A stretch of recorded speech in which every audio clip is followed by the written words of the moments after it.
Namin na mahal, tayo po ay nasa Lord's Day 50 at ito po ang siyang ikaapat na kahilingan.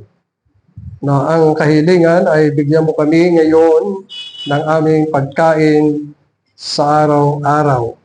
Ito ang katuruan ng Panginoon sa bawat mananampalataya.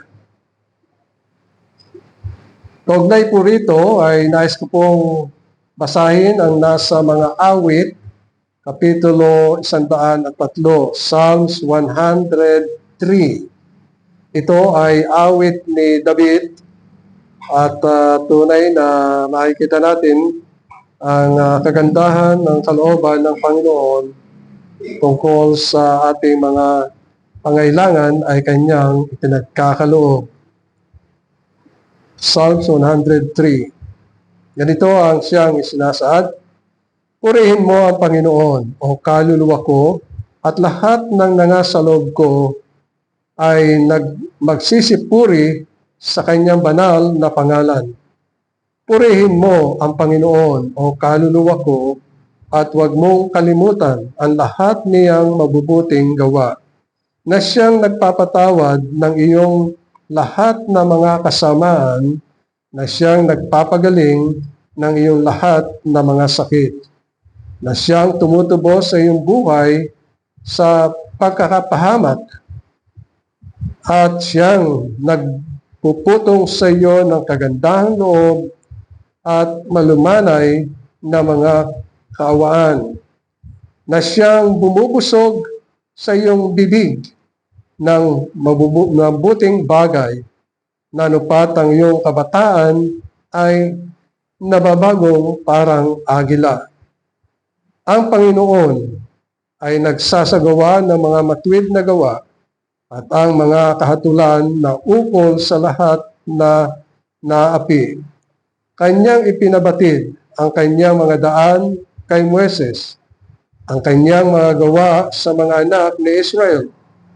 Ang Panginoon ay puspos ng kahabagan at mapagbiyaya, banayad sa pagkagalit at sagana sa kagandahan ng loob, na siyang nakikipag-alit na palagi ni kaniya mang tataglayin ang kanyang galit magpakailanman.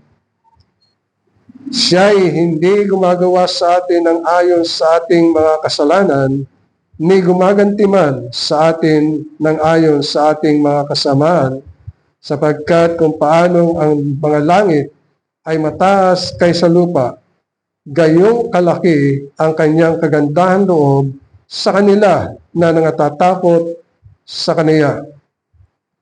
Kung gaano ang layo ng silanganan sa kanluran, ngayon inilayo niya ang kanyang pagsalansang natin sa atin. Kung paano ang Ama ay naawa sa kanyang mga anak, gayon naawa ang Panginoon sa kanilang nangatatakot sa Kanya, sapagkat nalalaman niya ang ating anyo. Kanyang inaalala na tayo'y alabok. Tungkol sa tao, ang kanyang mga karawan ay parang damo. Kung paano namumukadkad ang bulaklak ay parang ay gayon siya.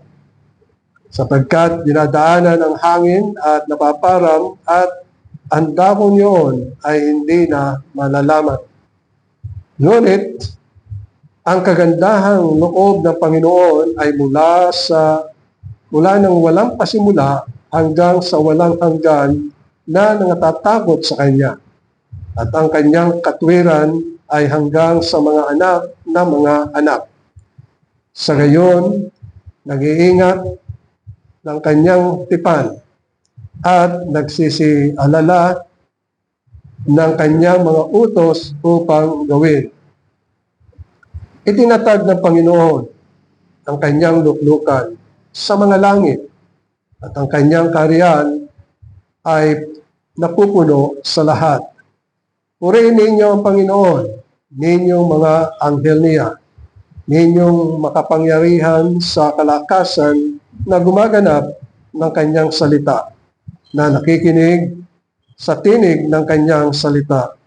Purihin ninyo ang Panginoon ninyong lahat na hukbo niya, ninyong mga ministro niya na nagsisigawa ng kanyang kasayahan.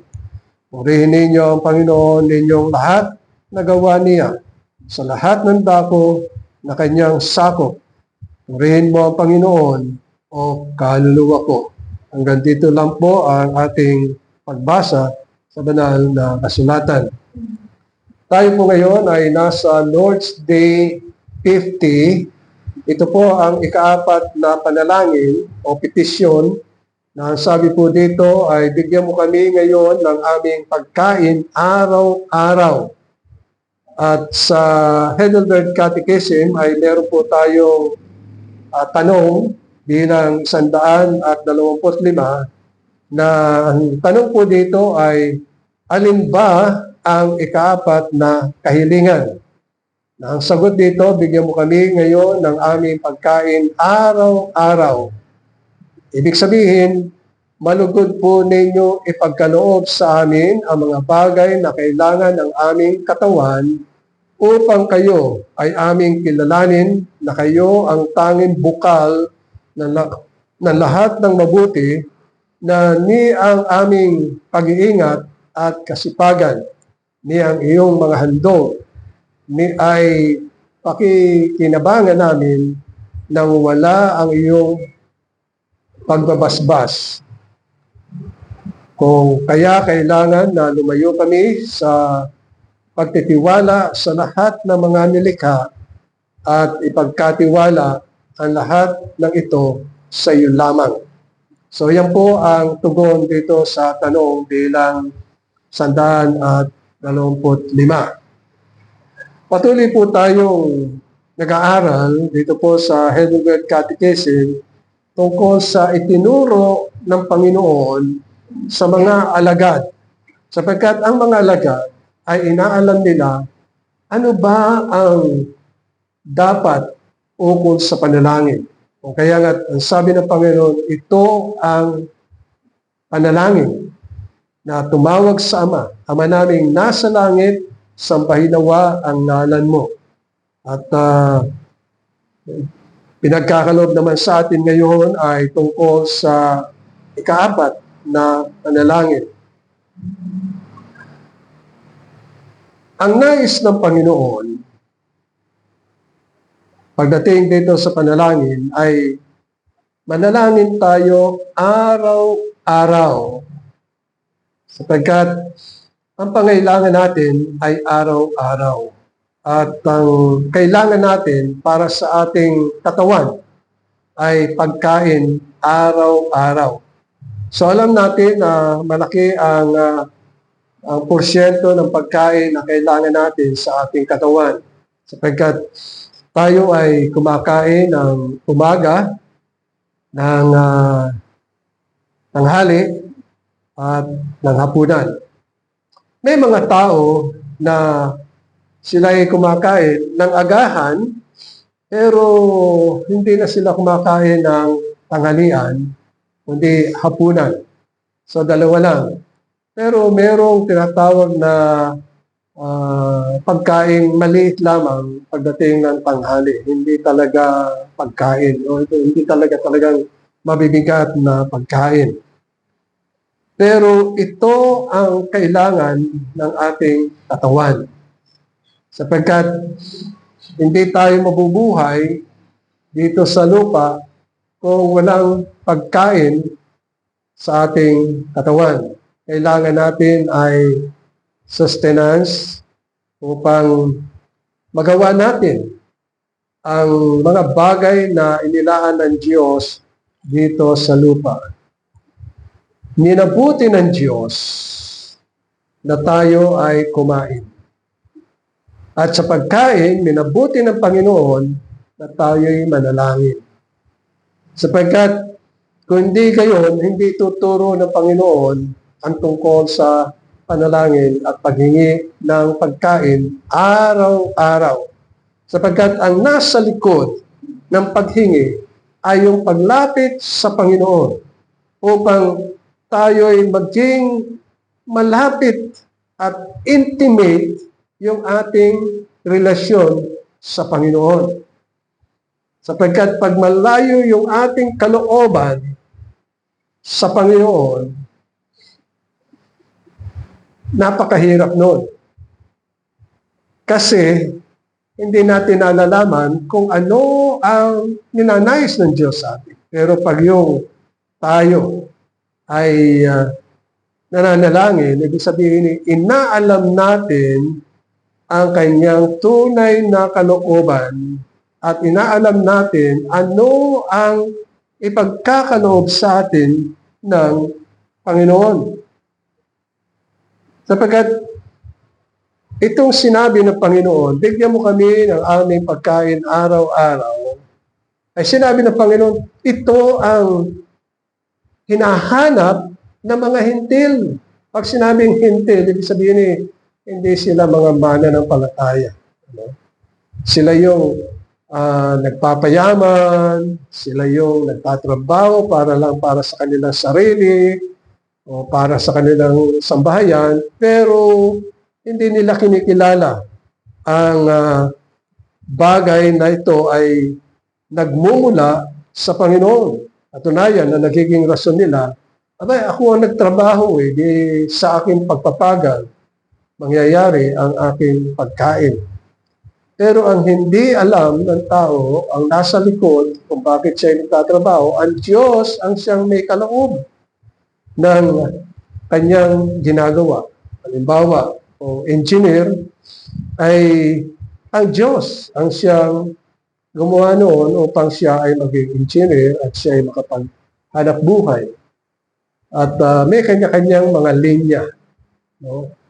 Pero ang lagi nating tatandaan, ang nasa likod ng ginagawa ng tao ay mula sa Panginoon. Walang iniwan yan sa sa electronics ngayon, sa mga social media. Ibinubukod ang Diyos. No? Akala nila ang tao ay matalino. Pero hindi. Ang Diyos ang siyang nagkaloob. Halimbawa, katulad ng IT. Ang Diyos ang siyang nagkaloob sapagkat yung karunungan dito sa cellphone o doon sa anumang bagay na gadgets, ang Diyos ang siyang may bigay. At yun ang sinasabi sa Lumang Tipan na sa huling panahon ay tatalino ang mga tao.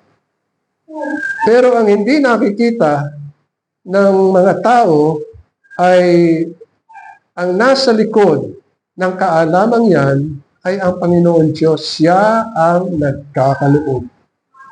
Tatlong bagay ang ating pag-aaralan ngayong umaga, mga minamahal. Una ay yung provision. Na ibig sabihin ang Diyos ang siyang naglaan ng ating pangangailangan. Sapagkat minabuti ng Panginoon na tayo ay kumakain at yun ang nilalayon. Kasi sabi ng Panginoon kay Adan, nung sila ay nasa hardin ng Eden, ay lahat ng bagay ay kanilang makakain.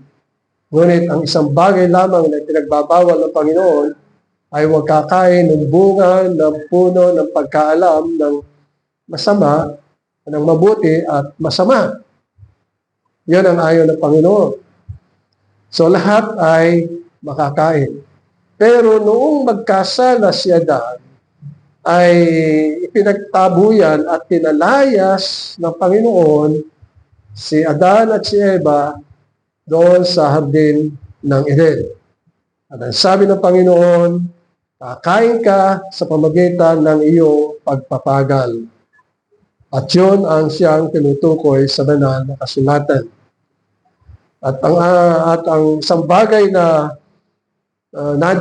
nais nating makita ay saan nagmumula ang ating mga pangangailangan. Sapagkat tayo ay mula sa alabok. At kung sa alabok, ang mangyayari, ang kakainin natin ay yung lahat ng mga bagay na nasa lupa. At tinuturuan tayo sa pamamagitan ng panalangin at maiangkop ang tunay na diwa at katotohanan ng pananampalataya. Unang-una ay yung tungkol sa ating pangangailangan, yung provision na pinagkakaloob sa atin ng Panginoon. Ang sabi ng ating Panginoong Jesucristo sa Mateo Kapitulo 6, talatang 8, ang sabi dito, huwag nga kayong magsigaya sa kanila, sapagkat talastas ng inyong Ama ang mga bagay na inyong kinakailangan bago ninyo hingin sa Kanya. So dito mga minamahal ay sinasaad na huwag kayong magsigaya sa kanila. Sinong sila? Sila na ang hangarin lamang ay magpayaman. Sila na ang hangarin lamang ay mga material na bagay.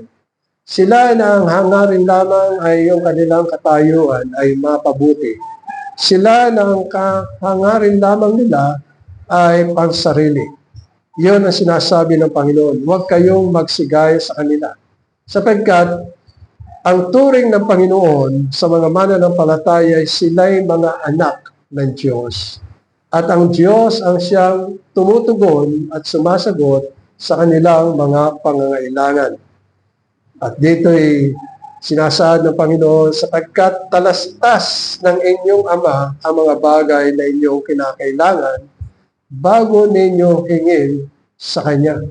Pinahiwatig dito at pinaalam sa atin at tinuturo sa atin ng Diyos ang siyang may alam. Katunayan, bago pa niya nalangin ang tao, ay nag-provide na siya ng mga bagay na kailangan. Kaya nga sa pag tayo dumako sa Genesis Kapitulo 1, ay nag-provide na ang Panginoon ng mga bagay na kakailanganin ng tao. Halimbawa, pagkain. So ang Diyos ang siyang lumikha ng mga isda, ng mga ibon, mga hayop, at yun ang kakainin ng tao. Ang Diyos din ang siya nag-provide para sa magiging tahanan. Kaya mayroong mga punong kahoy na ginawa ang Panginoon at sa ibang lugar ay mga kawayan ang ginagamit. Kaya meron tayo tinatawag na bahay kubo na mula sa kawayan. At yun ang Diyos ang siyang nagpo-provide, naglaan, bago niya lalangin ang tao. Sapagkat sa paglalang ng tao ay ito'y iniligay naman niya sa hardin ng Eden na endon lahat ang pangangailangan ng tao. Ngunit dahil nga sa nagkasala ang tao, ang lahat ng mga bagay ay nasa ilalim ng sumpa at kamatayan. Kahit sabi sa Roma Kapitulo 8, nadamay ang mga nilalang ng Diyos. Ang mga ibon, paano nadamay? Sapagkat napakaiksi lamang ng kanilang mga buhay at kamatayan. Ang mga punong kahoy, nadamay din. Ang mga hayop, nadamay din sa kamatayan at sumpa ng Diyos sa tao. So, pang-araw-araw ay kailangan natin ang patnubay ng Panginoon. Pero matatag at malakas ang salita ng Panginoon. Ang sabi niya, natatalastas ng inyong Ama. Ibig sabihin, ang mga mananampalataya ay merong kaugnayan sa Diyos. At sila ay tumatawag sa Ama. Hindi lahat ng tao ay maaaring tumawag sa Ama. Kundi yung lamang mga kinukop ng Diyos ang siyang maaaring tumawag sa Ama. At yun ang siyang sinasabi ng banal na kasulatan. Hindi lahat ay maaaring tumawag sa Ama sapagkat hindi naman lahat ng tao ay anak ng Diyos. Yun lamang mga ipinanganak sa Espiritu. Ayon sa Espiritu, sila ang maaaring tumawag sa Ama. Katulad ng sinasabi sa Galatia, na sila'y maaaring tumawag, Aba, Ama. Sapagkat merong relasyon. Sila'y kinukop ng Ama sa pamagitan ng Panginoong Hesukristo. Kaya nga, ang sabi sa talatang 25, kapitulo 6 ng Mateo, sabi dito ng Panginoon, kaya nga sinasabi ko sa inyo, huwag kayong mga balisa sa inyong pamumuhay. Ito ang nangyayari sa mga tao, laging nababalisa. Saan nila kakainin ang pagkain araw-araw? Kailangan magtrabaho. Pero sino ang nagpapala? Kundi ang Diyos. Iyon ang hindi nila alam. Kaya nga sabi ng Panginoon, huwag mga balisa sa pamumuhay. Kung ano ang inyong kakainin. Ewan ko kung naranasan nyo na talagang sagad, tigang. Kumbaga sa buhay ni Elijah, ay pinapunta siya ng Panginoon sa batis ng Cherith. Doon, pumunta ka doon sa batis ng Cherith. Mamalagi ka doon. So, hindi alam ni Elijah papaano siya kakain. Pero sabi sa banal na kasulatan, ang Diyos ang siyang nag-provide. Ito yung provision. Ginamit niya ang uwak upang maghatid ng karne kay Elijah. Alam niyo kung bakit ginamit ang uwak? Sapagkat ang uwak hindi kumakain ng luto na karne. Ang kinakain ng uwak, mga bulok. Kaya hindi kakainin ng uwak yung inihahatid niyang pagkain kay Elijah. Sa umaga, mag-ahatid ang mga uwak. Sa gabi, mag-ahatid ng pagkain kay Elijah. So, tinugunan yung pangailangan. At pagkatapos makakain, ay iinom sa batis ng Cherith. Pero yon ay isang 1 year and a half, hanggang doon lang, natuyo. Ang sabi ng Panginoon sa kanya, punta ka sa Repat. Doon ka pumunta. Alam nyo, dinatnan niya doon sa Serap. Malayong paglalakbay yun. Kung ilang milya ang kanyang nilakad. At siya'y nag-iisa.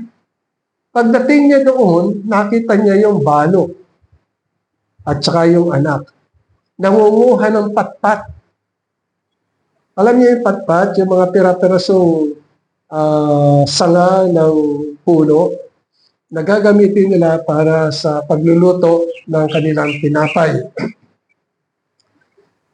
At sabi sa banal na kasulatan, ang tinatnan doon ni Elijah ay isang dakot na harina at kaunting langis.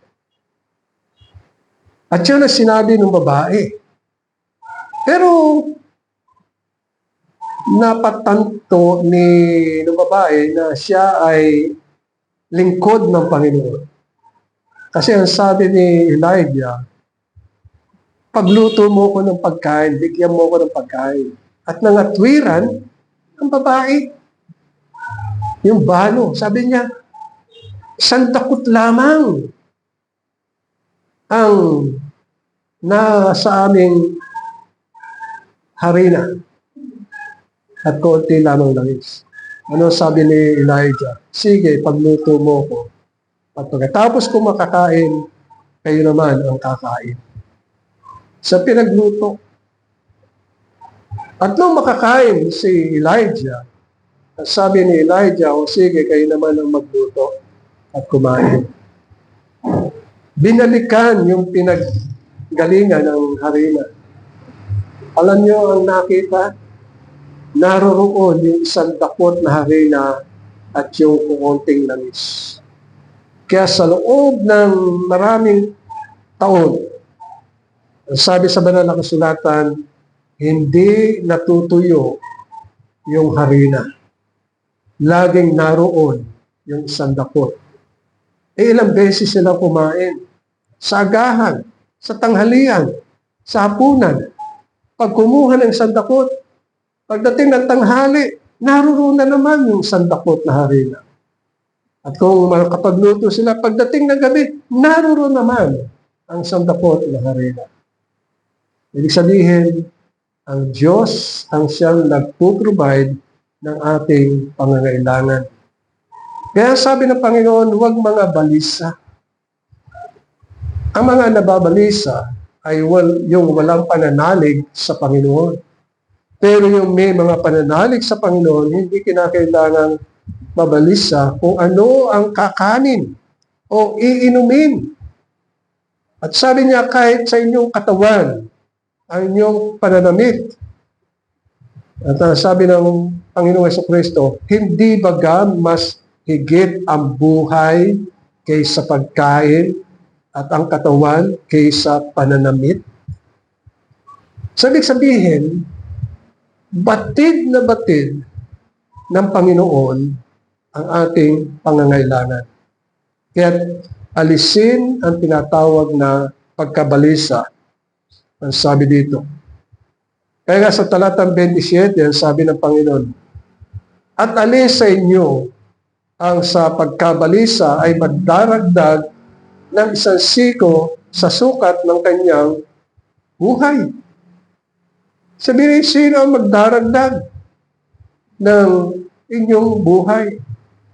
Alam niyo, sa Old Testament, mayroong isang hari na ang sabi ng Panginoon, siya ay mamamatay. Ngunit nanalangin ang lalaking yun, ang hari yun. At ang alam nyo, sa Old Testament, ay mayroong tinatawag na sundial. Ibig sabihin ng sundial, yun ang kanilang pinaka-relo. Hindi katulad natin ngayon, suot-suot. At kahit hindi ka magsuot ng relo, meron namang orasan, yung cellphone. Pero sa Old Testament, sundial. Ang sabi ng Panginoon, tingnan mo yung orasan mo. Babalik yan ng 15 degrees. Ibig sabihin, kung paano na nagagawa ng Panginoon ang mga bagay na iyon, ang iyong buhay ay madadagdagan. Ang Diyos ang siyang maaaring magdagdag ng ating buhay.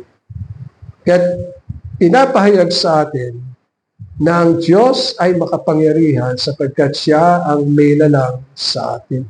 Ang kailangan natin ay magtiwala na siya ang tumutugon sa ating mga pangailangan. Katulad ng pisikal na pangangailangan, mga minamahal. Alam ba ninyo na pansamantala lang ang ating katawan? Ngunit, sa kapangyarihan ng Diyos, ito ang ibinigay sa atin. Pansamantala lang to. At ang kailangan ng ating katawan ay pagkain upang mabuhay. May pagkakataon na sa buhay ng isang tao ay maaaring hindi bigyan ng Panginoon. Halimbawa, katulad si Moises. Si Moises, tinawag ng Panginoon umakyat sa bundok ng Sinai. At yun ay napakataas. Ewan ko kung sa inyong cellphone, nabubuksan nyo yung mapa. At napakataas yung bundok ng Sinai. Si Moises ay nanatili sa bundok ng Sinai for 40 days and 40 nights. Wala siyang pagkain. Wala siyang inumin. Sapagkat sa presensya ng Panginoon, hindi kailangan ni beses na siya'y kumain. Sapagkat sapat ang presensya ng Panginoon upang siya'y mabuhay sa loob ng 40 araw. 40 days at 40 nights. Hindi rin siya umiinom. At naroon siya buhay. So, ang Diyos ang siyang nagkakaloob ng lakas, nagsusustain sa buhay ng tao. Pero yung pagkain, meron lamang sukat. Sapagkat, pag sumobra, yung ating pagkain sa ating inihanda, katakawan na ang tawag doon. Kaya yung paghahanda ng pagkain ay ayon lamang sa ating katawan. Kaya sa aming bahay, pag kami nagluto, yung sapat lamang para sa aming apat. Apat lang kami, magkakasama.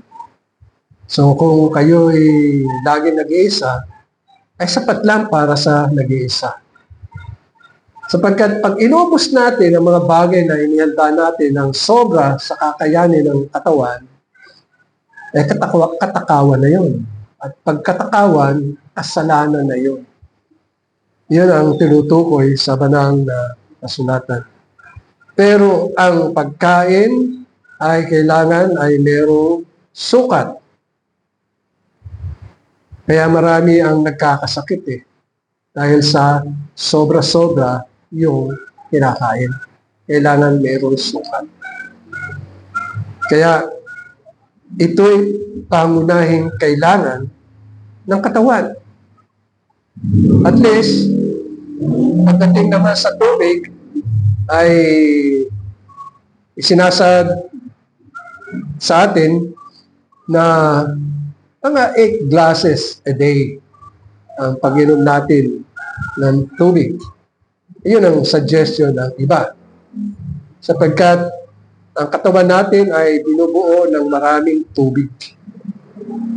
Iyon ang ninanais.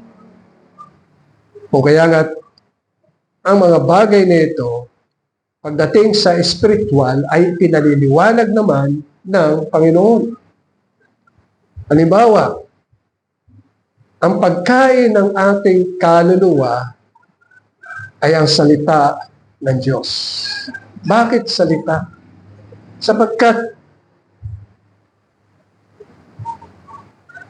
ito ang siyang bubuhay sa bawat mananampalataya, pakainin. Kaya nga sabi sa banal na kasulatan, lagi niyang tinatawag ang kanyang bayan at pinupulong. At ang Panginoon sa panahon ni Moises ay nagsasalita at ipinaalam kay Moises kung ano yung mga sinabi ng Panginoon sa kanya. At yun ang siyang pangangailangan. So ang mga bagay na ito ang siyang tinutukoy sa banal na kasulatan.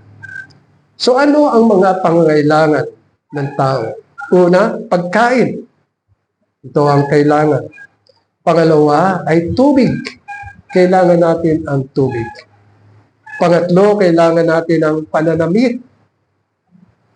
Kuminsan sa loob ng isang araw, kailangan tayo ay magpapalit ng damit. Lalo-lalo na pag ganitong mainit. Pagkatapos ay magpapalit tayo, kailangan natin. Ika-apat, ang kailangan din natin ay isang bubong, isang tahanan, na kahit na yun ay hindi sa atin at inupan at anumang klase, ito ang siyang magpuprotek, mag-iingat sa ating katawan laban sa init ng araw at gayon din mula sa ulan, sa lamig. At sa ibang bansa ay gayon din na kailangan nila ng tahanan laban sa mga lamig ng Niebes. And then meron tayong mga necessity na kailangan. Halimbawa, mga appliances, kailangan din natin yun. Utensils, mga plates at saka mga mangkok. Kailangan natin ang mga bagay na yun. At ang siyang itinutustos sa atin ng Panginoon ay kaalaman. Kailangan meron tayong kaalaman sa lahat ng bagay. Halimbawa, sa kayusan ng ating tahanan, kayusan ng ating katawan, ay kinakailangan meron din tayong mga alam tungkol doon. Ngunit ang mga bagay nito ay mula sa Panginoon, na siyang gagabay at magtuturo sa bawat isa sa atin. Ay isa pang bagay na kailangan din natin, mga minamahal, ay yung spiritual need natin. Spiritual food. At ang sabi sa Mateo Kapitulo 4, talatang 4, nasusulat, hindi sa tinapay lamang nabubuhay ang tao, kundi sa bawat salitang lumalabas sa bibig ng Diyos. Kailangan ng ating kaluluwa, sapagkat ang kaluluwa natin ay kinakailangan maging malakas, matibay, malusog, sapagkat pag ang kaluluwa natin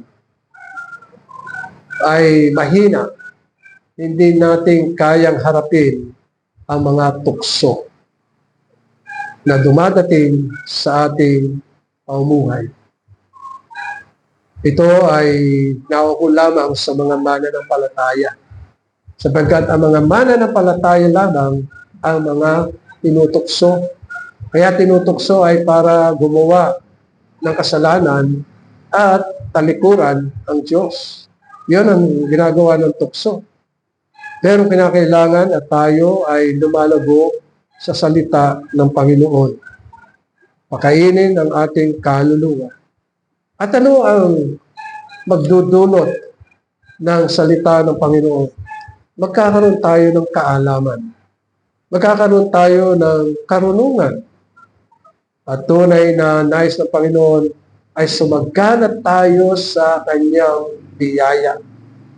Nabasa natin dito sa mga awit, 103,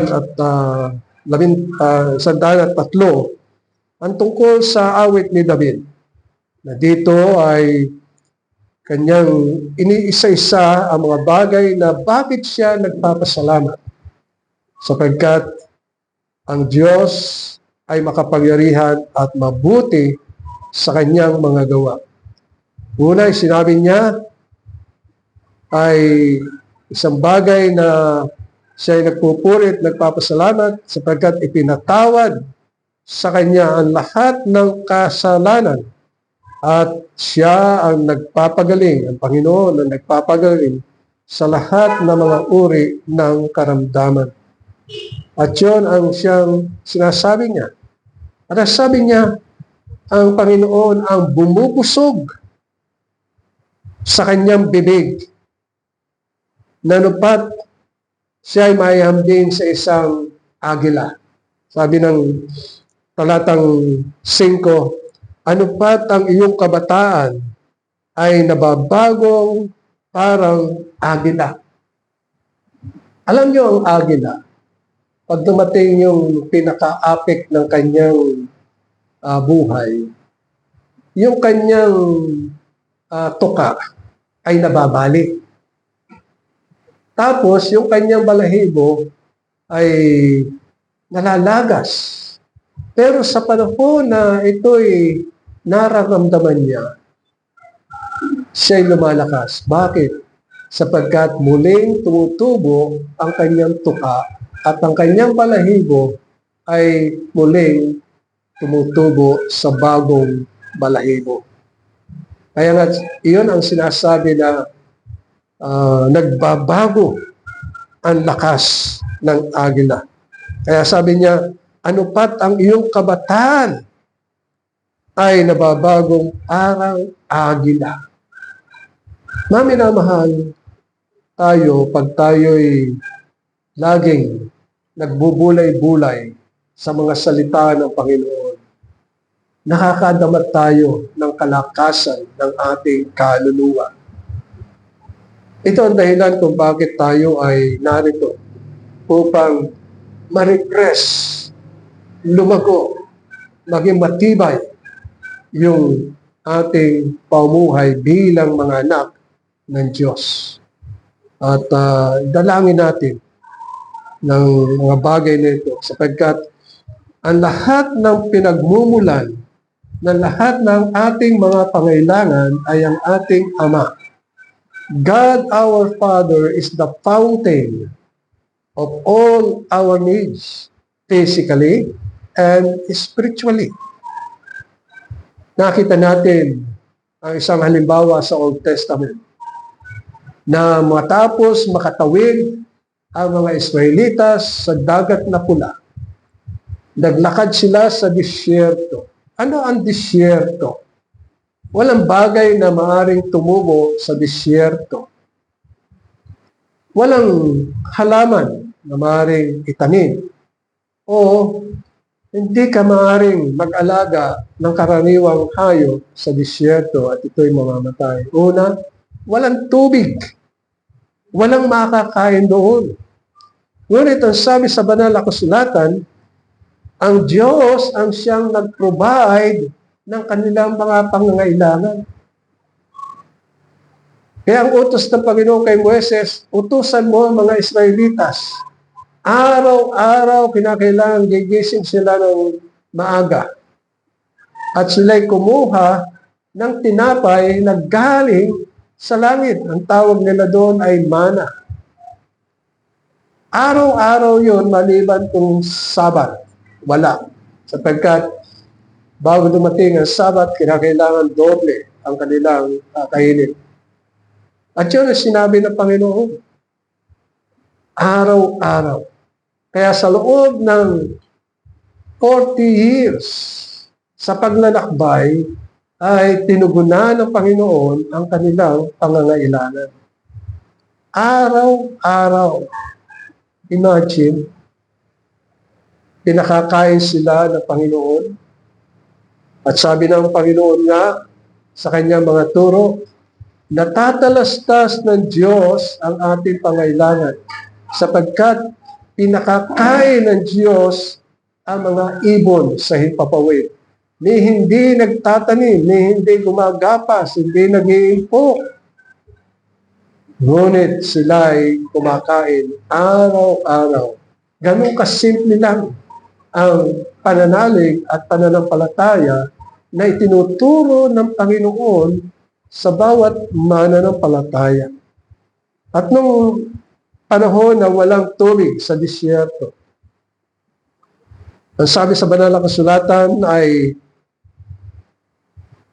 yung isang malaking bato, tipak na bato. Ang sabi ay, sabihin mo lang bumukal ng tubig. At yun ay bumukal. At lahat sila ay nakainom. Ang kanilang mga hayop, nakainom. Ang lahat na may buhay ay nakainom sa gitna ng disyerto. At ang isa pang kamangha-mangha doon, yung kanilang damit. Simula nang sila'y lumabas sa Ehipto, yung kanilang damit ay hindi naluluma. Laging bago. Ang kanilang mga sandalyas na lumalakad sa matatalas na bato, hindi nasisira, laging bago. Sapagkat sa gitna ng disyerto, wala namang pwedeng gawing damit. Wala silang panghabi. No? Wala silang paggawa ng mga damit. Pero ang Diyos ang siyang nagkaloob. Tunay na ang Diyos ay makapangyarihan. Lahat ng mga bagay ay alam niya. Kahit sa atin, Nalalaman ng Panginoon kung ano ang nararapat na ibigay para sa atin. Alam niya.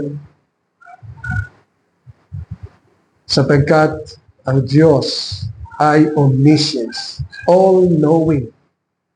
Ang Diyos ay makapangyarihan. At ang Diyos ay sumasa atin. Yun ang ibig sabihin ng Emmanuel.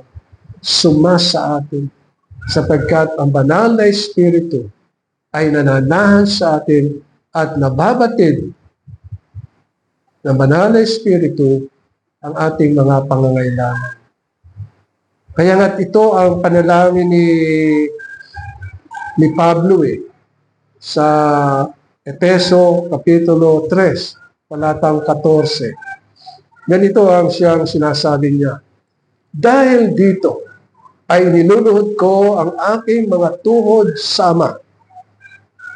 Nasa Kanya'y kumukuha ng pangalan ang bawat sambahayan sa langit at sa lupa, upang sa inyo'y pagkaloob niya ayon sa mga kayamanan ng Kanyang kaluwalhatian, na kayo'y palakasin sa kapangyarihan sa pamagitan ng Kanyang Espiritu sa pagkakataong loob, na si Kristo ay manahan sa inyong mga puso sa pamagitan ng pananampalataya, upang kung kayo'y mag-ugat at magtuwibay sa pag-ibig, ay lumakas upang matalastas pati ng lahat ng mga banal kung ano ang luwag, ang haba, at taas, at lalim, at makilala ang pag-ibig ni Kristo na di masayod ng kaalaman.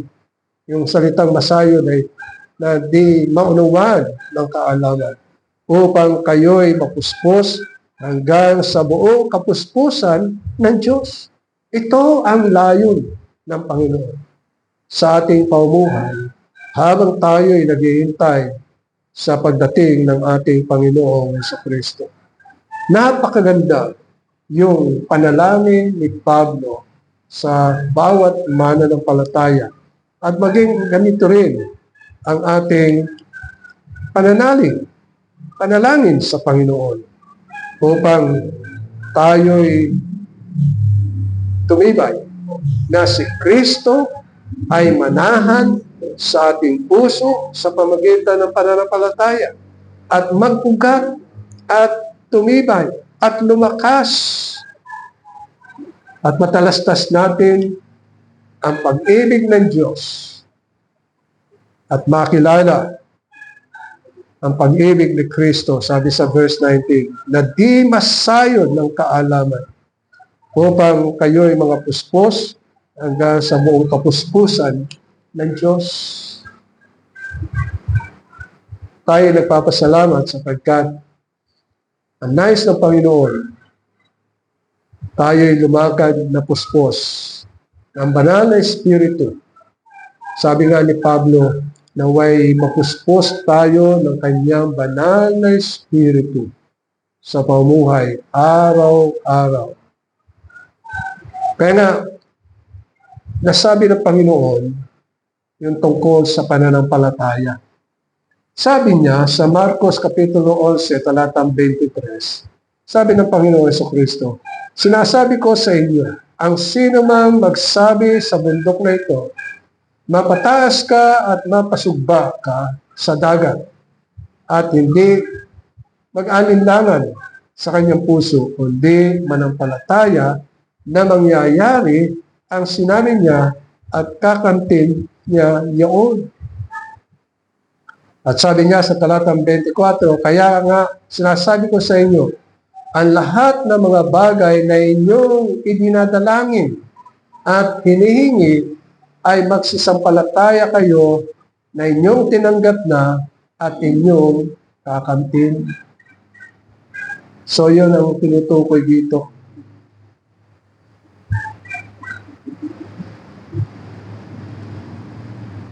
Tunay mga minamahal na itinuturo sa atin ang napakahalagang relasyon sa ating Ama na nasa langit. Na tayo'y manalig, manalangin, at idalangin natin ang mga pangailangan At tunay na tayo ay tulungan ng Panginoon sa ating pananalangin sa Kanya. Amen. Maraming salamat, Panginoon, sa iyong mga salita. Tunay na kami ay turuan mo patuloy sa panalangin na tungkol sa aming mga pangailangan, ng aming mga lupang katawan, at maging sa aming pangailangan ng aming kaluluwa. Tunay na manahan ka ng lubusan sa aming mga puso sa matamis sa pangalan ni Jesus. Amen.